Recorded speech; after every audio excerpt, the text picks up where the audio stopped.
আসসালামু আলাইকুম বন্ধুরা, কেমন আছেন সবাই? আজকে অনেকদিন পর ফ্যামিলির সহ যাচ্ছি ছোট বোনের বাড়িতে, তাকে দেখার জন্য আমি এবং আমার ওয়াইফ।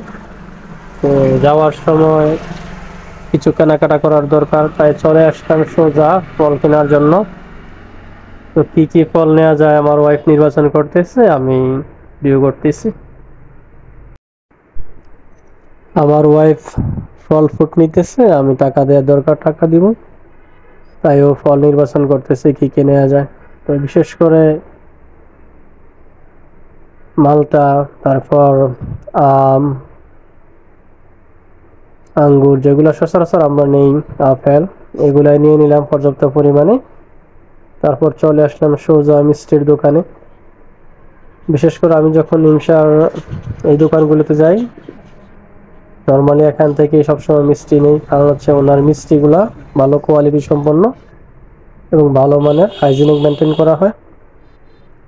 তো ওনার কাছে সরাসরি চলে আসলাম। রুবেল ভাই, ওনাকে বলার পর উনি খুব ভালোভাবেই বুঝতে পারলেন যে আমরা নতুন আত্মীয়ের বাড়িতে যাচ্ছি, ভালো কোয়ালিটির মিষ্টি দিতে হবে। তো উনি ওনার মতো করে মিষ্টিগুলা রেডি করতেছেন। সাথে দইও নিলাম এবং কি স্পঞ্জ মিষ্টিও নিলাম, সাথে অন্যান্য কিছু ফল ফ্রুটও নিলাম। বড় ভাই সবকিছু রেডি করার পর আমি পান সুপারি নিয়ে আসতে গেলাম, নতুন মেহমানের বাড়িতে যাব তাই। তো কেনাকাটা কমপ্লিট, এখন আমরা চলে আসলাম অটো স্টেশনে।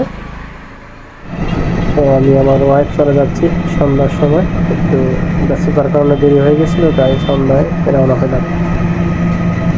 আমার ছোট শাড়ি বা ছোট বোন যাই বলি না কেন, তার বাড়ির দিকে আমরা রওনা দিচ্ছি অলরেডি। এটা হচ্ছে তার বাড়ির রাস্তা, খুব সুন্দর প্রাকৃতিক দৃশ্য।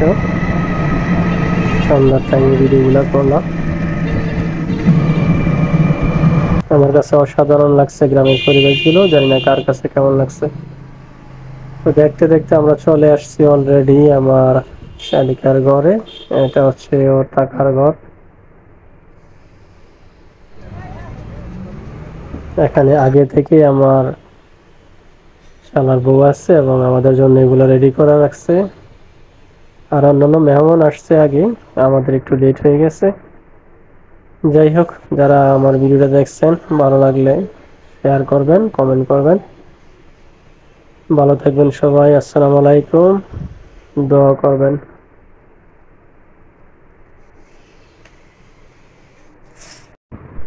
খাওয়া দাওয়া পর্ব শেষ করে এখন আমাদের চলে আসার পালা। এই রাত্রে বেলায় চলে আসতেছি, দোয়া করবেন যাতে সেফলি বাড়িতে এসে পৌঁছতে পারি। আল্লাহ হাফেজ।